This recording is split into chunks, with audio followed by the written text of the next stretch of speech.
Good day everyone. Today, we will be discussing about learning resources and instructional accommodations. The content of this discussion will be some of the learning resources and instructional accommodations such as special education programs, inclusion programs, and indigenization and contextualization of the curriculum. Okay, let's go to our first learning resources and instructional accommodation. We have special education programs. Special education or special needs education is the form of education that is planned for students with special needs in a way that addresses the students in their individual differences and needs. Special education is instruction-based program that is specifically designed to meet the special needs of the children with disability. It means it is the education of children who differ socially, mentally, or physically from the average to such an extent that they require modifications of usual school practices. Going back to our history, there are some educators who first introduced the concept of special education. First, we have Pedro Ponce de Leon. In the mid-1500s, he succeeded in teaching deaf pupils in Spain to speak, read, and write. It is assumed that his methods were followed by Juan Pablo Bonet, who in 1620 published the first book on the subject. Second, we have Charles Michel.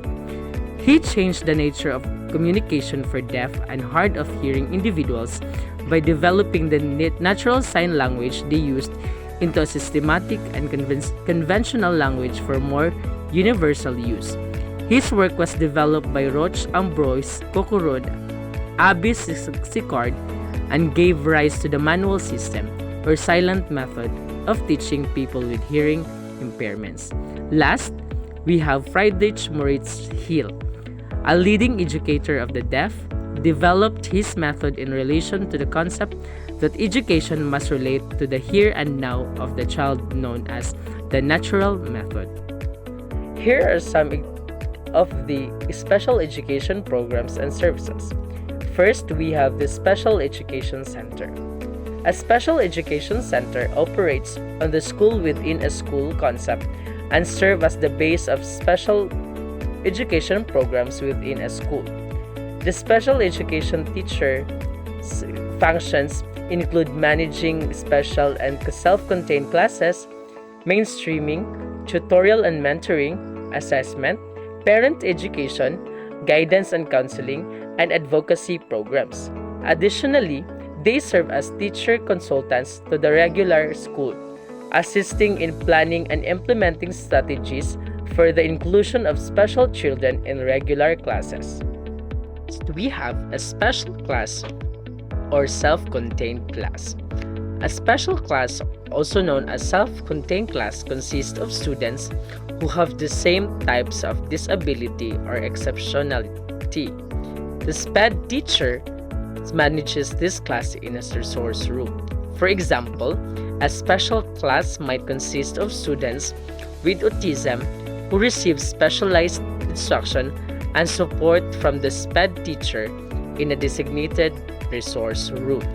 Third, we have integration and mainstreaming. Integration and mainstreaming programs involve children with disabilities learning alongside their peers in regular classes.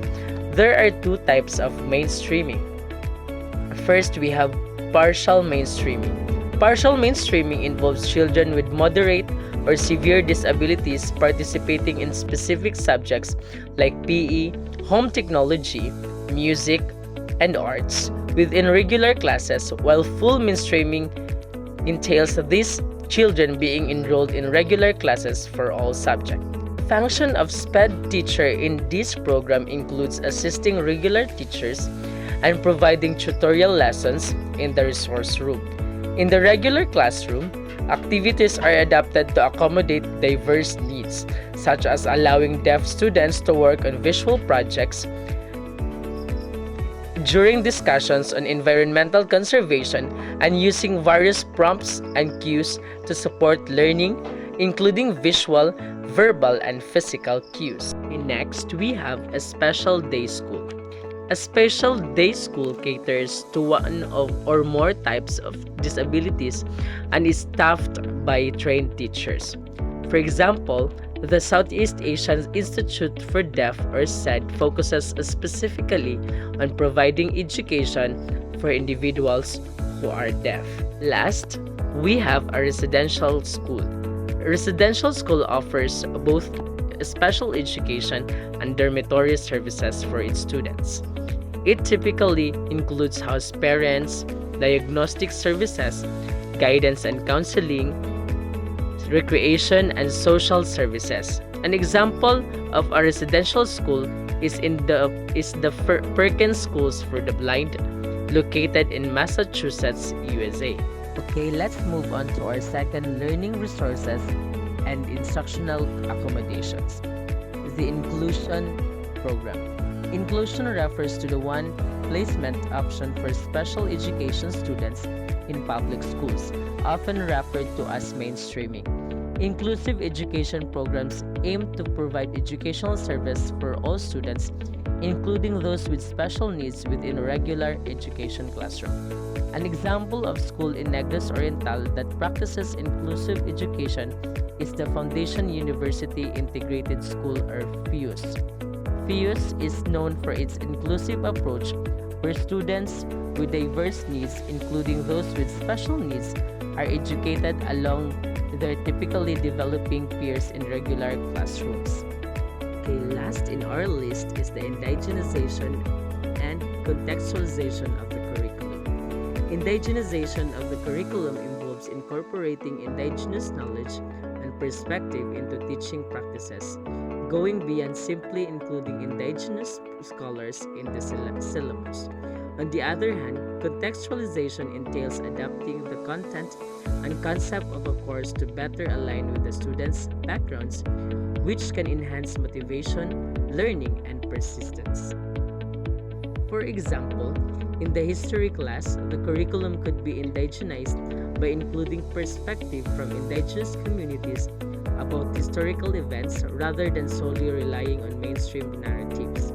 Contextualization could involve incorporating local examples and case studies into the curriculum to make the content more relevant and engaging for students. So that's it for today's discussion. I hope you learned something today. Last, thank you.